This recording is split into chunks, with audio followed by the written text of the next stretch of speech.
got a new phone, making the change. So I hope that the quality is good. I hope that it is good. So let me know in the comments below whether this is better, worse, or the same.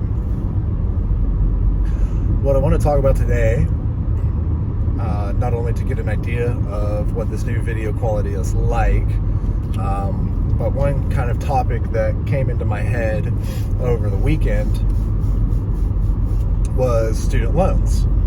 And I got another push notification on my phone about 100,000, or I don't know how many. It was a lot more student loans are being forgiven. And I know that this is a little bit of a point of contention. I don't know how polarizing it is, but I do know that, for instance, somebody who perhaps opted to not go to college and instead pursue a career in the trades might feel a little bit shortchanged. And I would posit the argument that that's really not the case. Because, well, right now, as we see, the careers and the student loans that are being forgiven are those of people who have entered government service in many ways. Now, the military has been forgiving student loans for a while. In fact, it was one of the many selling points for joining up. And now we're starting to see a lot more government positions being forgiven. And so the question is that I really want to try to address is, why is this happening? Is it unfair? And is it going to help? Why is it happening? I think that we're seeing these student loans being forgiven because if we don't, then there's going to be a huge debt crisis. In the past, there have been massive cycles, and we've seen things from the dot-com boom, things like the Depression era, 1929, and 2008 with the real estate bubble, and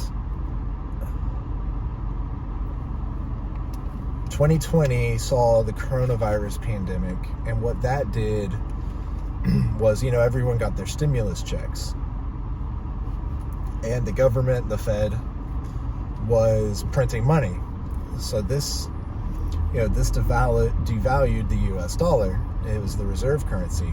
Now, we weren't the only country doing this, but we were pretty much the country that has the reserve currency that did this. And these large-scale debt cycles, actually, they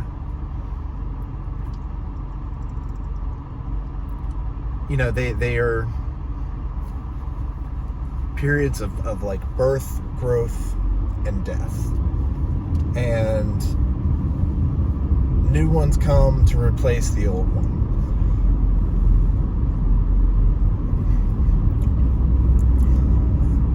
The education,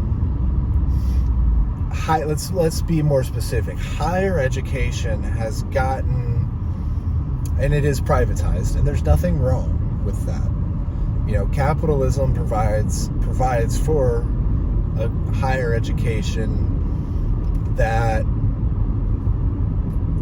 inspires creativity and uniqueness. It's going to put us ahead of the crowd, ahead of the rest of the countries that we're competing against, such as Russia and China. As it stands right now, recently, one of the facts I heard was that of the top 50 universities in the world, China only has 2 of those, whereas the US had something around 30. And while there is a huge point of contention around the types of degrees that are being pumped out, such as, basket weaving and feminist dance therapy. And, I say those jokingly to say that, yeah, someone getting a philosophy degree isn't going to be as competitive in the free market or in a wartime environment, when the types of war include economic war and digital war, I guess, internet war, technological warfare. China's producing a lot more engineers, programmers, and things like that, even though they have a less creative system. And they're more nationalistic and more beholden to the party as a whole. Well,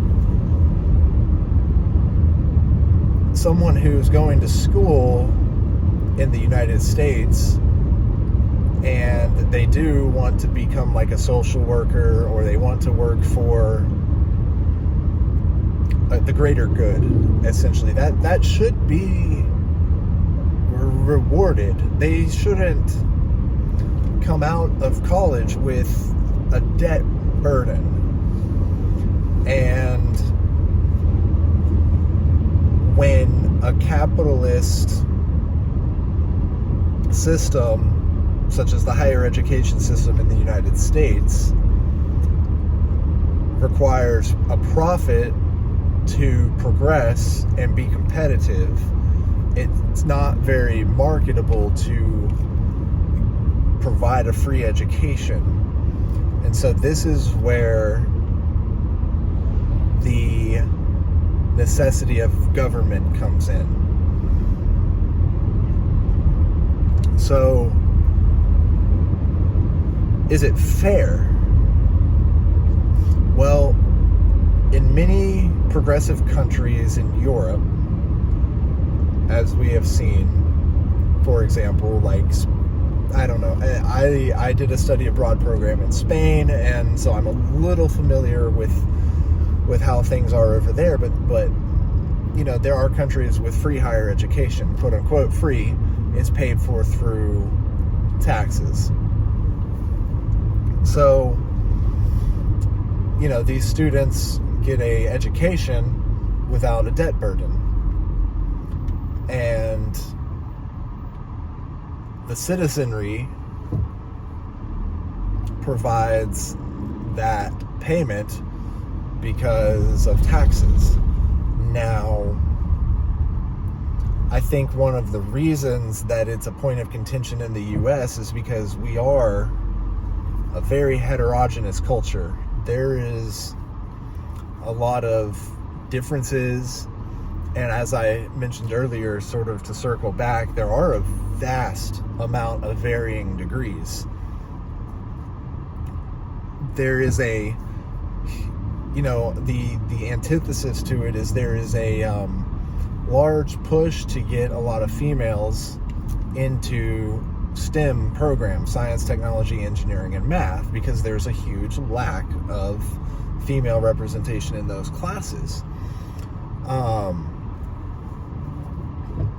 Maybe if they had a better environment, maybe if the education was going to be free. I mean, it is a very cost prohibitive degree to get, and not I don't know. I don't know. So is it fair? Well,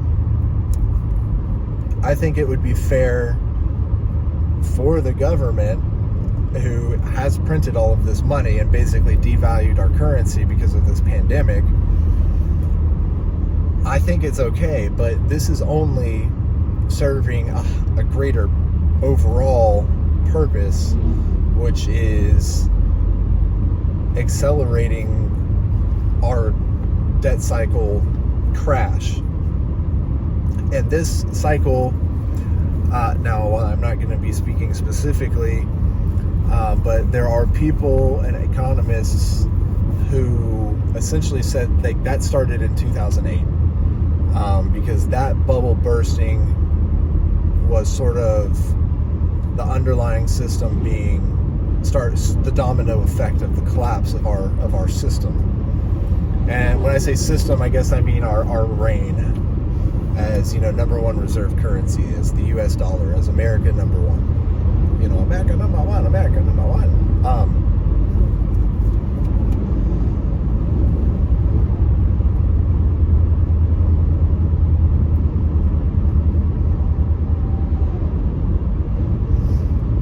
So,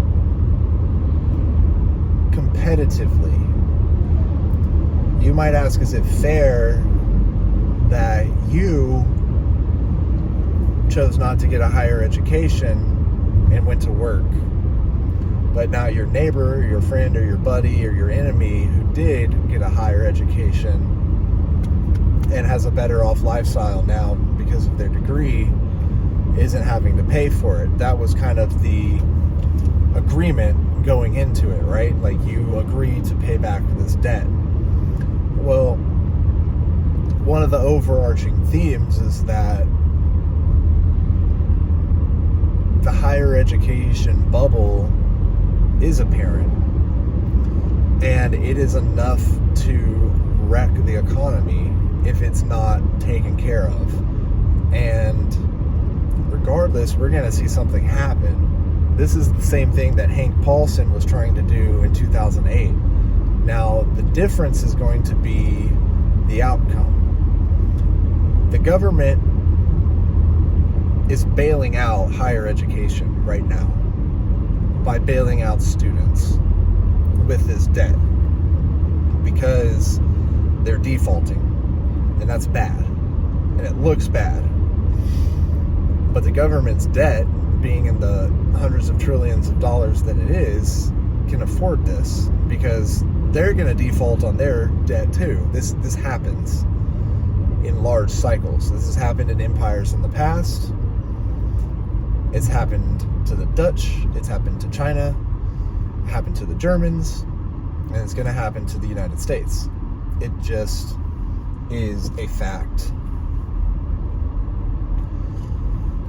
And I think that we need to give credit where credit is due and recognize that there are some very smart, educated people in a position to do something about it, and they're trying to. And by forgiving debt, they are trying to ease a little bit of a burden without people raising the torches and pitchforks, because what they're doing is giving forgiveness to people who are serving the greater good, right? Somebody who gets a degree to work for social services, is saving lives, is saving children from poor family situations, someone who gets, a degree and becomes a medic, any one of these government positions. Now, will we see a restructuring of the system? This is the other question. This is akin to the big banks after they got their bailout because they were, quote unquote, too big to fail. I mean, the Dutch East India Company was too big to fail. It got a bailout. That was in the 1400s. Bailouts happen. They always have. They always will.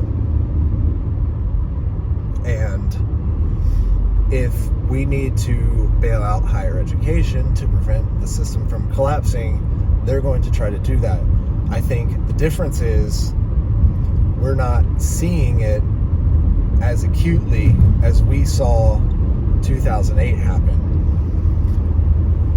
I think that the administration that we had was a little bit more transparent than the administrations that we've had since. And so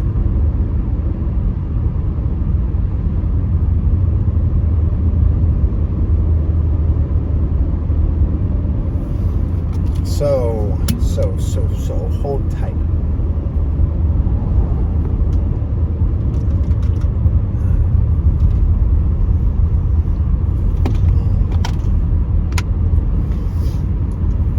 So if we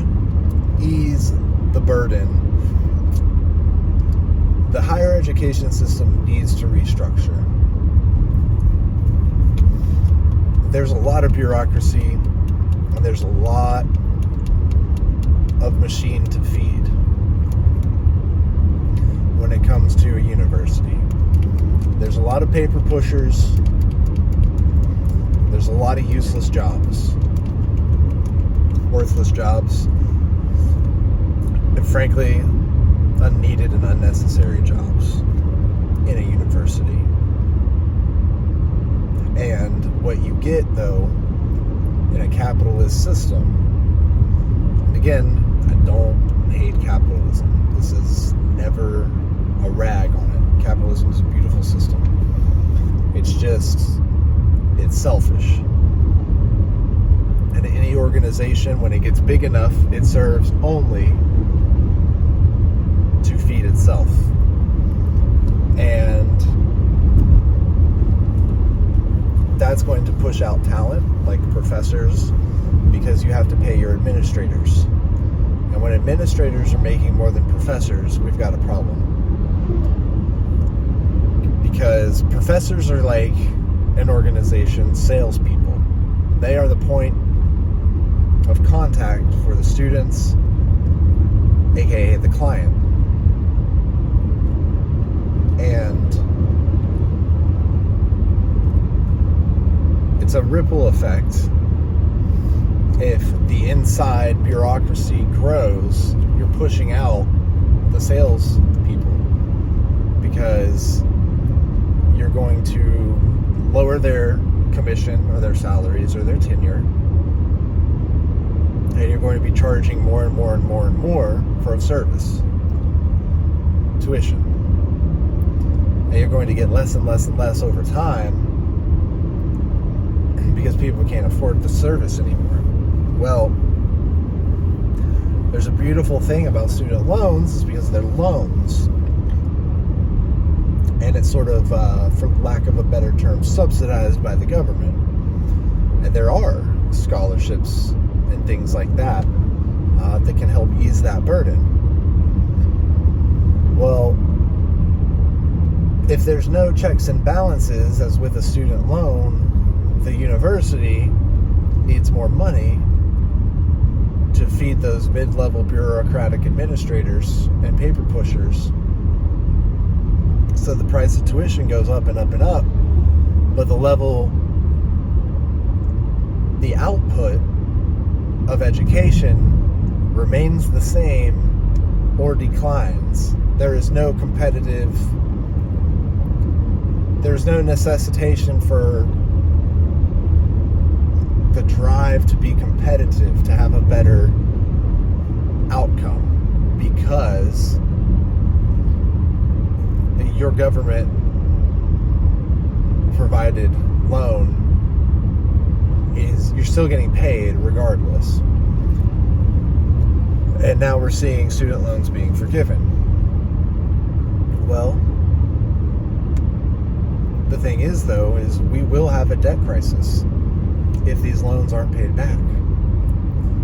And the bubble for higher education will burst, especially now that the Fed has printed all this money to ease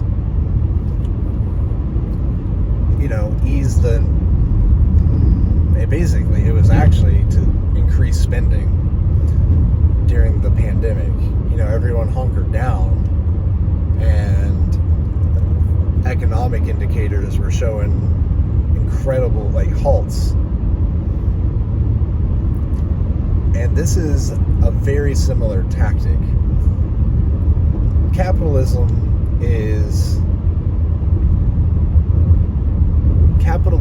lives and breathes on consumerism and spending and turnover.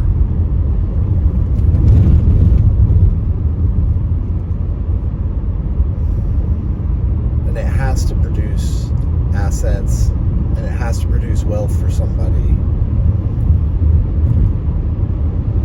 And if people don't have money and the currency has been devalued and they're not spending money, you're going to enter a period of decline. And nobody wants that, especially the people with all the money invested in the market and the companies. Earnings decreasing is not good. EPS decreasing is not good for any company. All of this has other effects, right? Third order effects. Increase in cost of goods sold, increase in all kinds of things. There's all kinds of moving parts here. And people think that it's just as easy as blaming the president for the price of oil and the price of gas, when that's not what's going on at all. There's a whole machine of global trade and economics going on. There's a whole process that needs to turn over before that can even come into effect. It just so happens that it's a good time that there's a war for the price of gas to go up because of supply chain issues, labor shortages, etc., due to COVID-19. Well, all that to say, forgiving student loans for government workers and people that want to take on civil servant type jobs is going to help increase consumerism. It's going to spur the economy in such a way that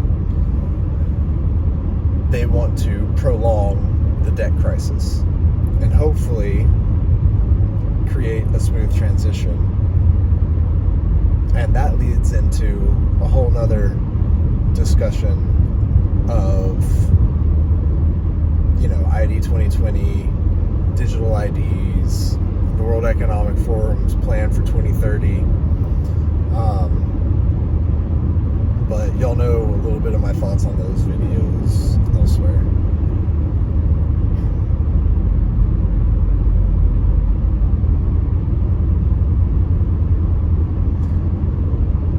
We know that 2020 was one of the biggest shifts of wealth. And I think that we're having an archetypical shift of wealth and power that most people aren't noticing. But even when I was years ago training to be a financial advisor, we were taught about the shift of wealth that's going to occur, the transfer of wealth that's going to occur from baby boomers to millennials, because they're passing away and their life insurance policies and their assets and everything is passing on to a new generation. And it's passing on to a generation with different values. The baby boom generation, they came from parents of the Great War, of World War II, who had grandparents that lived through the Great Depression. They have different values, and so they were more frugal and they saved more. Millennials have never seen such a huge economic downturn, and so we will see that very soon, because most millennials live a lavish life and are so disconnected from the realities of the harsh world of where their products come from. I don't agree with the way that many workers are exploited in other countries, and I do my best to not wear Nike shoes or purchase Nike products or Under Armour products because the exploitative labor. And the same thing is being brought up for electric vehicles and the lithium mines, and it's terrible. But capitalism is capitalism, and if people in one country are willing to do the work for less than the people in a country that's been raised to a level where they demand more for salaries, then it's going to win out. If country A is willing to work for 80 cents an hour, whereas country B was working for 70 cents an hour but is now demanding 95 cents an hour plus benefits, because, I don't know, $7 a week is barely enough to feed their family, but it's better than starving. I hate it. I hate the exploitation of it. I don't support it.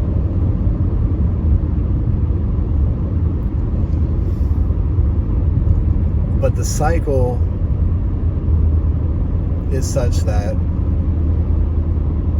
us millennials have only seen this like big money credit capital cycle. We've only seen good times. And the adage goes and holds true, you know, hard times breed strong men, and lavish times breed weak men, easy times, you know, breed weak men, whatever. And it's 100% true that we're in the easy times. We grew up in the easy times. People in the workforce, people vying for jobs, baby boomers aren't leaving the jobs, millennials are overeducated and underpaid, working jobs at Starbucks and Target, because the jobs that they are qualified for aren't vacant. They're taken by somebody who refuses to retire because, well, the economy isn't such that they can retire. They're going to have to work until they die regardless. So the whole system is messed up. Social Security is not the best right now. Lifestyle and life expectancy is increasing.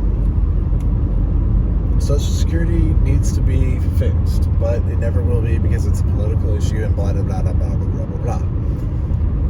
The system is going to burn down soon. We're going to enter a debt crisis. We're not going to do it well. We're not going to handle it well, is what I mean. I think China is going to be the next world superpower because they're strategic and not tactical. The U.S. is very tactical but not strategic. And so China has been, you know, positioning for the last 8 to 12 years for this. And there's been a huge economic war that's been going on between the U.S. and China. And nobody pays attention.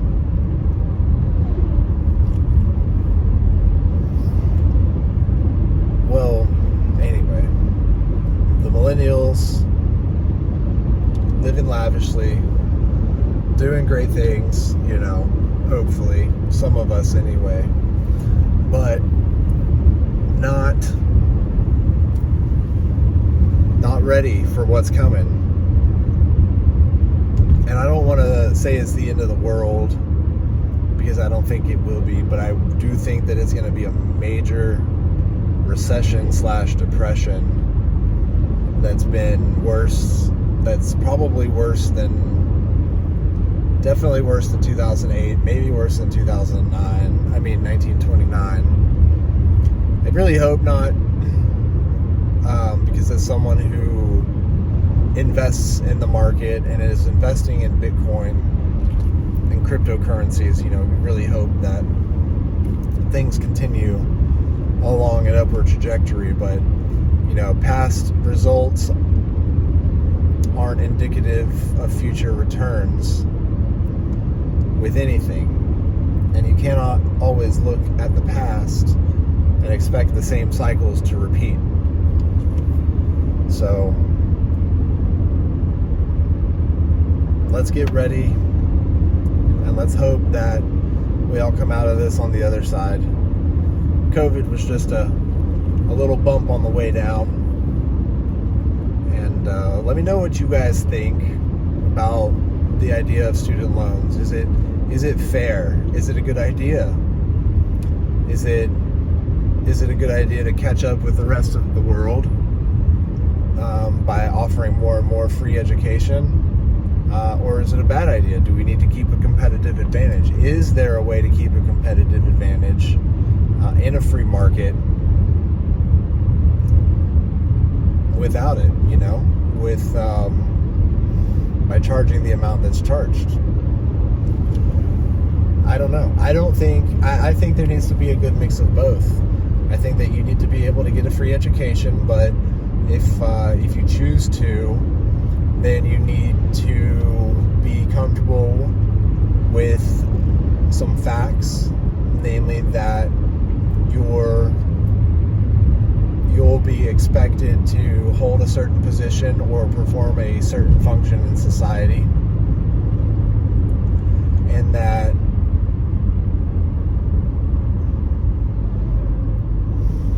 if you want to undertake some debt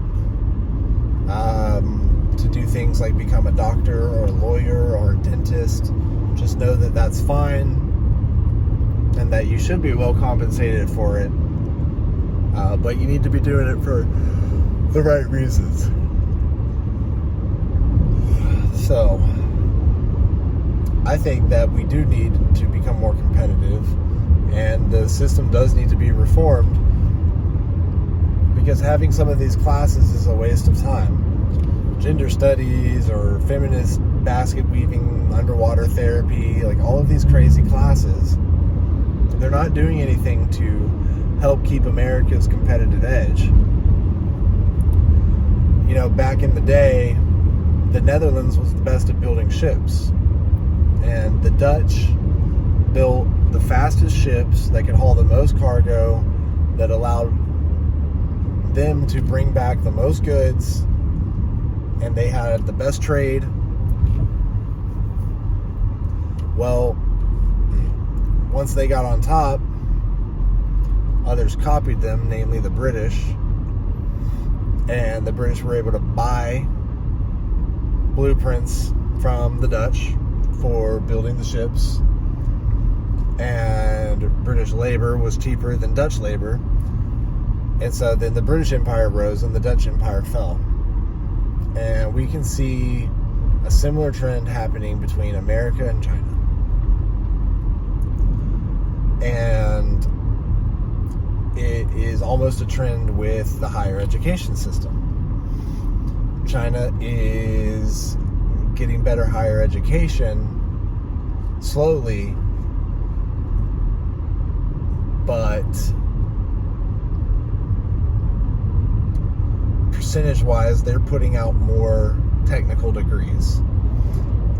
And those are the degrees that are going to make or break the future of America, especially if there's a technological war outside of this economic war and these trade sanctions that have been going on forever.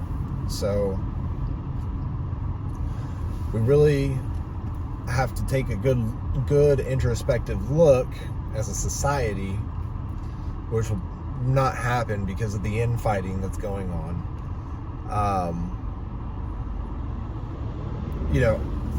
We need to tighten things up, and we need to get more discipline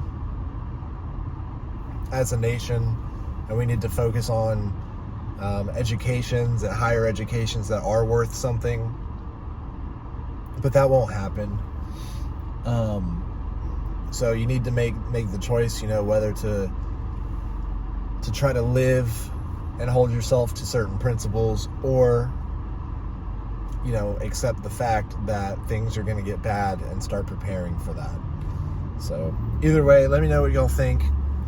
Do you think that forgiving student loans is going to help free up the economy and increase spending and do all kinds of good things? Or, how do you guys feel? If you enjoyed this, please like and subscribe.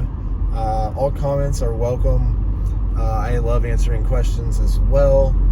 So thank you, and we will see you on the next one.